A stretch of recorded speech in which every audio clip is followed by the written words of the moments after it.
नमस्कार।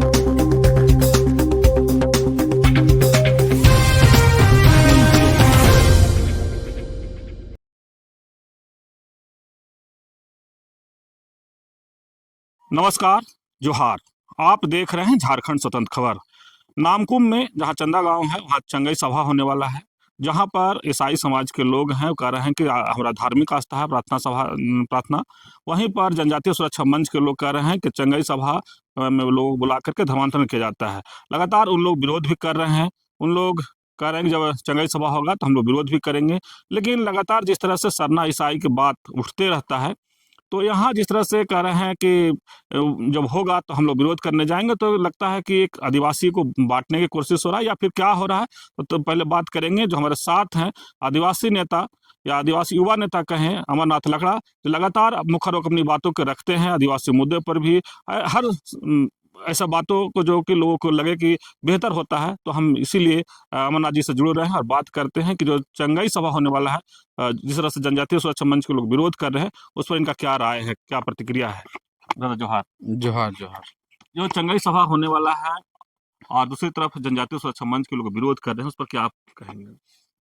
हाँ, मैंने भी देखा जो जनजातीय सुरक्षा मंच के सुमा उरांव और वो एक बच्चा है, क्या नाम है उसका, और भी जो छोट भैया नेता लोग हैं, उन लोगों का कुछ बयान आया था कि हम लोग तीर धनुष से हमला कर देंगे, अगर चंगई सभा हुआ तो हम लोग होने नहीं देंगे, वहाँ पे प्रशासन एक्शन ले, अदरवाइज फिर खून खराबा हो जाएगा। इस तरह की मैंने बयानबाजी हुई है।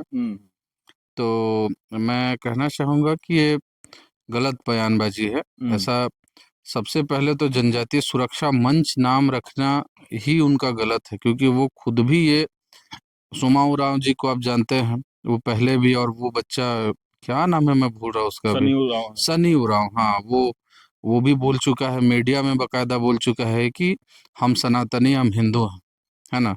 वो जब खुद को आदिवासी मानता ही नहीं है, मतलब वो खुद ही अपना बता रहा है पहचान कि हम भी कन्वर्टेड आदिवासी हैं। तो एक कन्वर्टेड आदिवासी दूसरे कन्वर्टेड आदिवासी पे हमला करने की बात कह रहा है और आदिवासियत को बचाने की दलील दे रहा है, ये चीज तो समझ से परे है। तो यहाँ पे जो वो लोग बयान दे रहे हैं वो बिल्कुल गलत है और असंवैधानिक है। ये नहीं होना चाहिए, ये बयानबाजी। लेकिन ये जनजातीय सुरक्षा मंच के लोग विरोध क्यों कर रहे हैं। जनजातीय सुरक्षा मंच के लोगों का विरोध का कारण है क्योंकि वो एक एजेंडा के तहत काम करते हैं। जनजातीय सुरक्षा मंच नाम जरूर है, पर उनका जो काम है वो किसी एक विशेष संस्था के द्वारा संचालित होता है। जो उसी संस्था के द्वारा एक और संस्था चलती है जिसका नाम है वनवासी कल्याण केंद्र, तो वहीं से ये गाइड होते हैं। जैसा उनको एजेंडा दिया जाता है, जैसा काम बताया जाता है, वैसे ये लोग करते हैं। तो सबसे पहली बात कि जनजातीय सुरक्षा मंच नाम ना रख के आप जैसा दावा करते हैं मीडिया में कि हम सनातनी हैं, तो आप सनातनी मंच नाम रखिए सबसे पहले, और उसके बाद उसी नाम के साथ जनजातीय लोगों के बीच में जाइए, तब ईमानदारी पूर्वक आपका प्रयास मैं मानूंगा, पहली बात। और दूसरी बात, अगर आप बात करें चंगाई सभा की, तो चंगाई सभा में कोई बुराई नहीं है। चंगाई सभा करना, क्योंकि देखिए रोग बहुत से होते हैं हर एक अस्पताल में देखिएगा आप, छोटा सा मंदिर, छोटा सा गिरजाघर है, जो भी भगवान हो, सभी भगवानों का स्वरूप को एक छोटे से स्थान में दिया जाता है जगह। क्यों दिया जाता है? वहां तो डॉक्टर हैं, एक से एक डॉक्टर है, हजारों डॉक्टर हैं, एक से एक विद्वान डॉक्टर हैं, लेकिन वहां पे भगवान की मूर्त भी एक जगह क्यों रखी जाती है? क्योंकि बहुत सारी चीजें हैं जिनका इलाज मनोवैज्ञानिक तरीके से भी होता है। सिर्फ शरीर बिना दिमाग के नहीं चल सकता है, दिमाग को भी शांत होना जरूरी है, दिमाग का भी स्थिर होना और बैलेंस्ड रहना जरूरी है। तो बहुत बार आध्यात्मिक जो भी काम होते हैं, चाहे मिशन का हो, मतलब चाहे मिशनरी संस्था का हो, चाहे जो कथावाचकों के द्वारा हिंदू धर्म में कथावाचन हो, या मुस्लिमों में आप देखिएगा मौलवी के द्वारा उनका अपना प्रीचर जो प्रीच करते हैं, बताते हैं लोगों को, तो सुख समृद्धि के बारे में, शांति के बारे में, और मन को शांत कराने के बारे में अगर कहीं बात होती है तो वो गलत तो मुझको नहीं लगता है। लेकिन ईसाइयों को निशाना क्यों बनाया जा रहा है? देखिए, ईसाइयों को निशाना बनाना उसका एक बहुत बड़ा कारण है, क्योंकि झारखंड एक ऐसा प्रदेश है हम्म, जहाँ पे आदिवासियों को तोड़ना है तो ईसाइयों को डिस्ट्रॉय करना होगा, क्योंकि ईसाई लोग हैं जो आदिवासी एकता को बनाए रखने के लिए प्रयास करते रहते हैं। ऐसा नहीं बोलेंगे कि सिर्फ ईसाई लोग हैं, हम्म, लेकिन ईसाई लोगों का भी योगदान इसमें रहता है। तो यहाँ पे जो जल जंगल जमीन है, मतलब जिसके बारे में आदिवासियों को जानना चाहिए अपने संवैधानिक अधिकारों के बारे में, हम्म, उसकी हमेशा चर्चा करते हैं ईसाई लोग, उसके बारे में हमेशा लोगों को जागरूक करते हैं। और ये जो चीज है, हम्म, खास करके जागरूकता, और दूसरी चीज है उस जागरूकता को पाने के लिए पहले योग्य बनाना, मतलब उसको एजुकेटेड बनाना।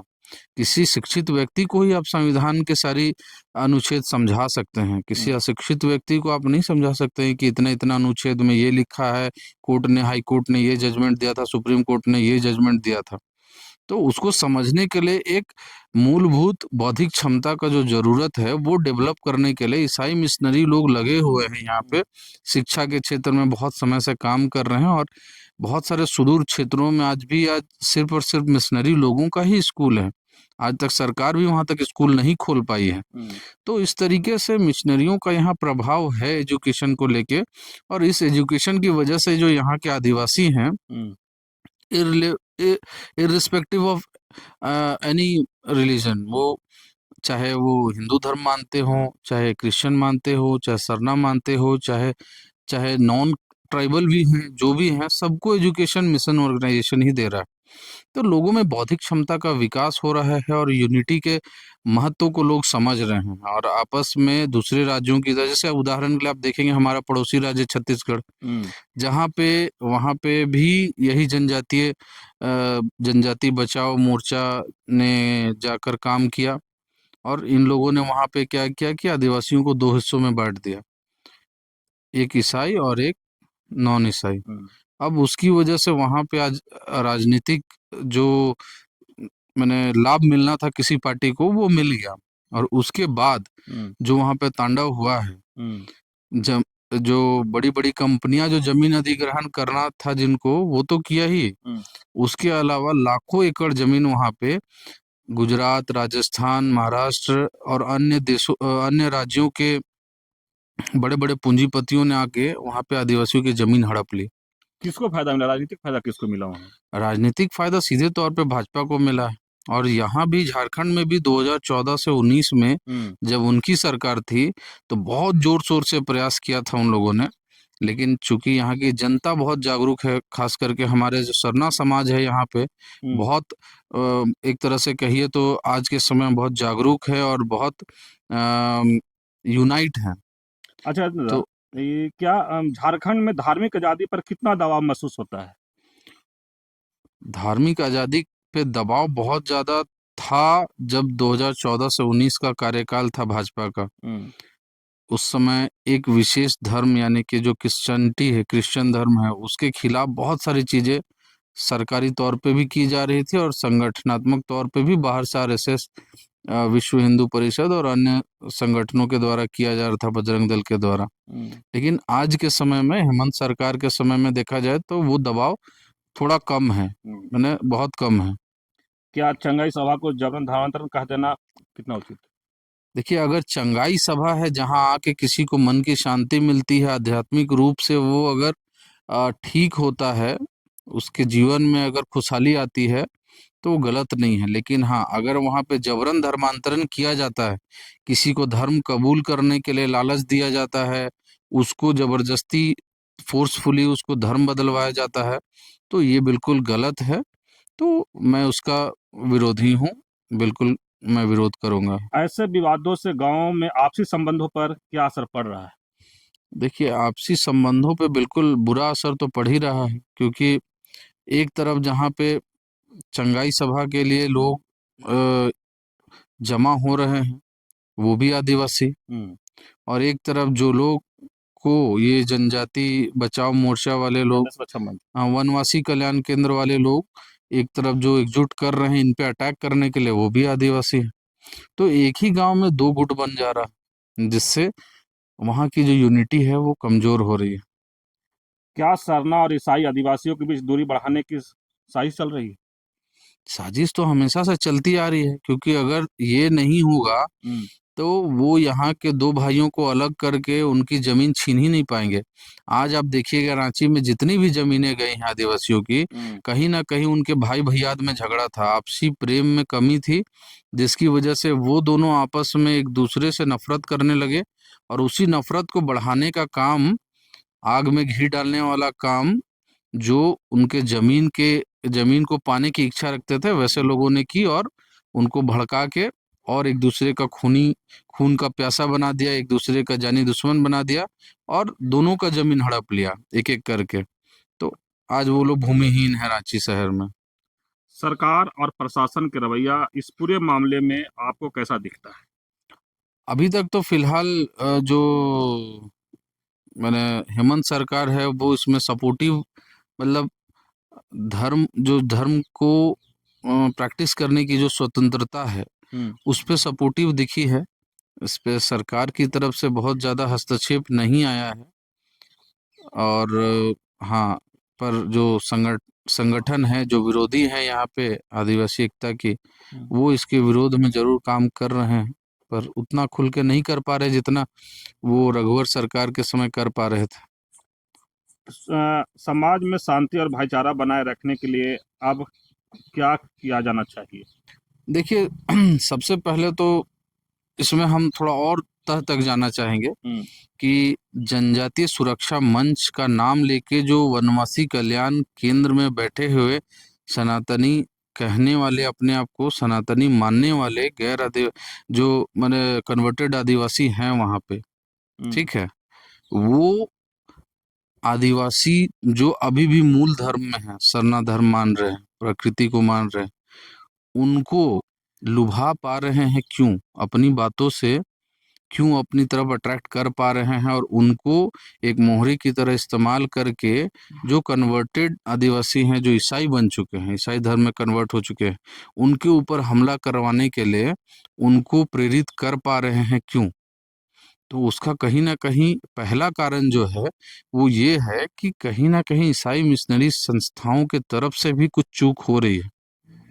आज के समय में आप देखेंगे तो ईसाई मिशनरी जो एक कहते हैं, हम लोग पहले तो हम लोगों को लगता था कि एक संस्था है, मिशन संस्था, लेकिन उसके बाद पता चला कि उसमें 4-5 संस्थाएं हैं।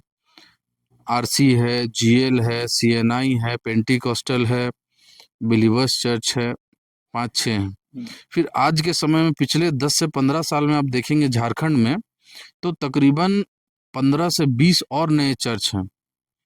15 से 20 और अलग अलग नाम के नए नए चर्च बना दिए गए हैं, जो जिसमें से आप देखेंगे कि शुरू के जो 4-5 चर्च हैं, जो बड़े चर्च हैं, वो लोग गांव-गांव जाके लोगों को जा जाके नहीं धर्म के बारे में प्रचार कर रहे हैं, लेकिन जो अभी नए नए अलग अलग धर्म, अलग अलग नाम से अलग अलग चर्च बन रहे हैं, जिनका पादरी पता चल रहा है कि कोई ब्राह्मण है, कोई राजपूत है, तो कोई दूसरे देश का आदमी है। ऐसा भी है, ऐसा भी है, ऐसा भी है। आप देख लीजिए आज यहाँ पे जो जितने भी प्रार्थना सभा पिछले 2 महीना में हुआ है, उसमें कोई ठाकुर है जो पास्टर आ रहे हैं, तो कोई सिजवान लिखते हैं टाइटल, तो कोई उसमें सिंह लिखते हैं, तो कोई कुछ लिखते हैं। तो कहने का मतलब है कि आज लोग ये चीज को समझ चुके हैं कि धर्म एक धंधा सभी धर्मों में है। ऐसा नहीं है कि हम सिर्फ रुद्राक्ष बेच के पैसा कमा रहे हैं, आज लोग रोजरी बेच के भी पैसा आ रहा है, इस चीज को भी समझ रहे हैं।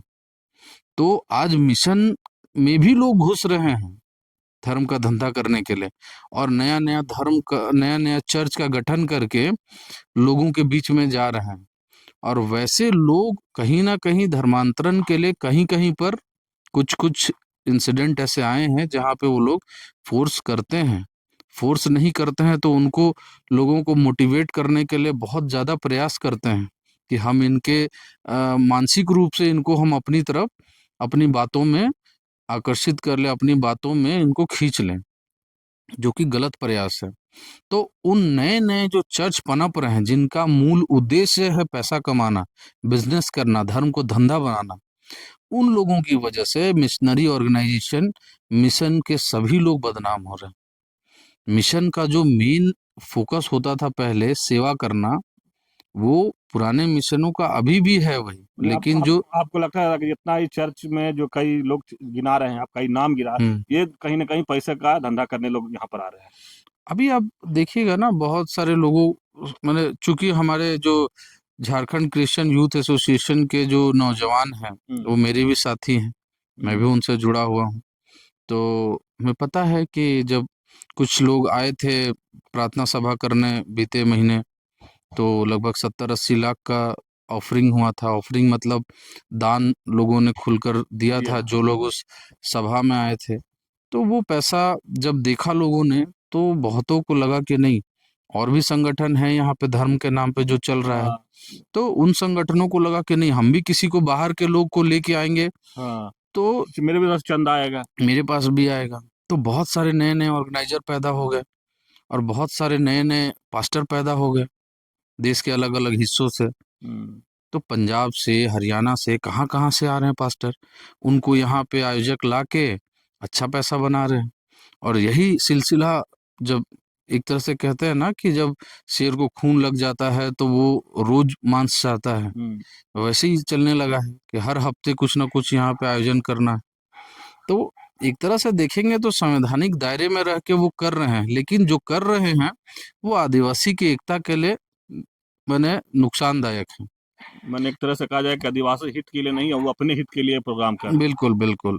तो यहाँ पे ये नुकसानदायक है। तो मैं बस इतना ही कहना चाहूँगा कि जितना मिशन ऑर्गेनाइजेशन जितना यहाँ पे अभी तक में फैल चुका है, सेवा का कार्य वो लोग यहाँ पे करते रहें, वो इनफ है यहाँ के लिए। बाहर के लोगों को इसमें और इन्वॉल्व होके यहाँ पे लोगों के बीच में अविश्वास पैदा करने की ज़रूरत नहीं है।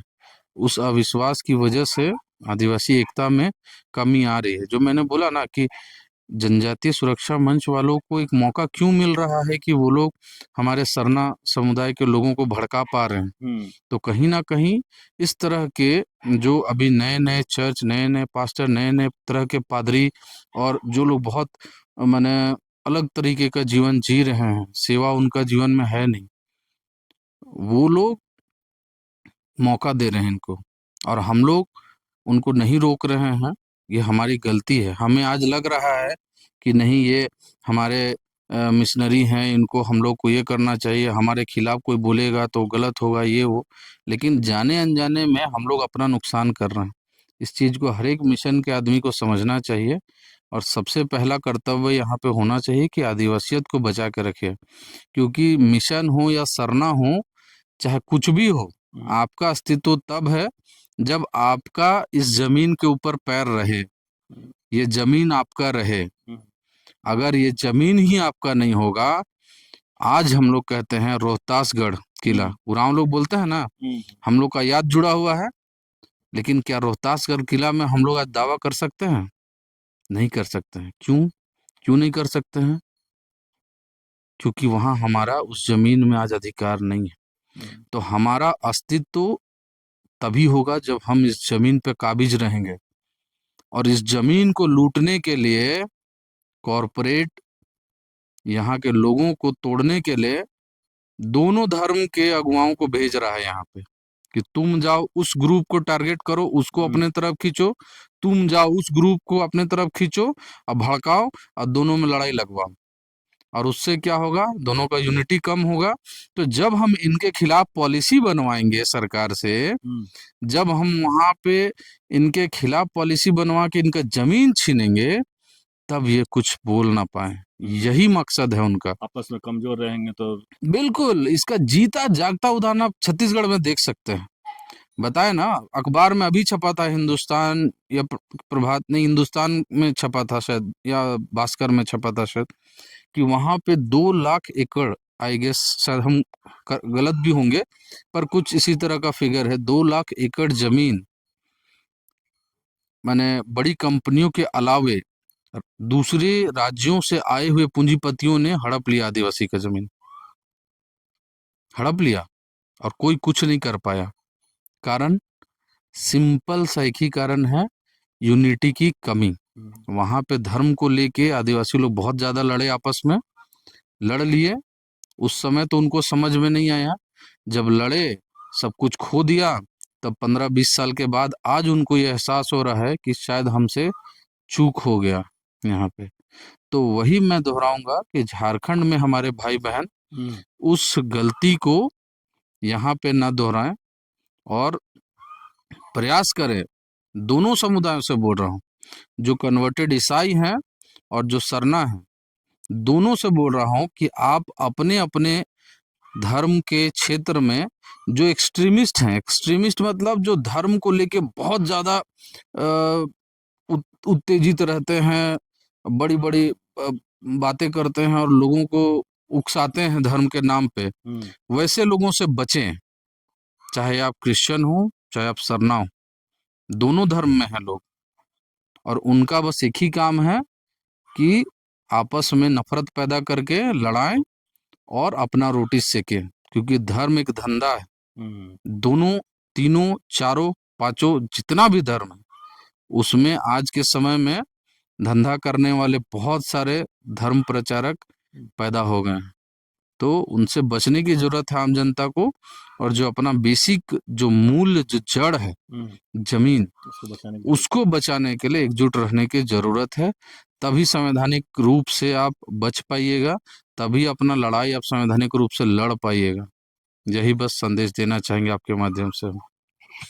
आप सुन रहे थे आदिवासी युवा नेता अमरनाथ लका की बात, और बहुत अच्छे तरीका से हम बात किए चंगाई सभा जो होने वाला है उसको लेकर के, कि चंगाई सभा जहां हो रहा है वहां पर जनजातीय सुरक्षा मंच के लोग कैसे लोगों को उस्का रहे हैं, या वो जिस तरह से चंगाई सभा हो रहा है उस पर ही कहीं ना कहीं सवाल खड़ा करते हैं कि एक तरफ तो ठीक है, अगर मन को शांति के लिए लोग जाते हैं तो ठीक है, लेकिन कहीं अगर जबरदस्ती या लोग लालच देकर धर्मांतर होता है वो गलत है।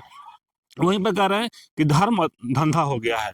तो हर जगह बोल इस चीज है कि पहले लोग देखे कि भाई चंगाई प्रार्थना सभा कराने से ऐसे दान आता है, पैसा आता है, उसको देखते हुए कई लोग, कई संगठन और ऑर्गेनाइजर पैदा हो गए और वो अब कराने लगे हैं। तो वो कहीं ना कहीं इसी तरह से पहले छत्तीसगढ़ में भी हुआ करता था। तो छत्तीसगढ़ के बोले कि हालत है, देख लीजिए कि वहाँ कॉर्पोरेट घरानों ने कैसे जमीन लोगों से ले लिया। आज वहाँ के आदिवासी जो हैं आवाज तक नहीं उठा पा रहे हैं। उस सेम चीज झारखंड में भी लोग करना चाह रहे हैं, और जिस तरह से कह रहे हैं कि यहाँ भी वोट बनाने की राजनीति हो रहा है, जिस तरह से वहाँ बीजेपी को फायदा हुआ, यहाँ भी बीजेपी को फायदा दिलाने के लिए जो जनजातीय सुरक्षा मंच है, जो वनवासी कल्याण केंद्र से चलते हैं, वो लगातार कोशिश करते हैं। लेकिन लगातार ये कह रहे हैं कि पहले अपना जमीन को बचाइए, अपना अस्तित्व को बचाइए, तब जा करके आप बच पाइएगा। सरना ईसाई करके अगर होता है तो नुकसान दोनों का होगा। तो इस तरह खबर को देखने के लिए आप झारखंड स्वतंत्र खबर से जुड़े रहिए। जोहार, नमस्कार।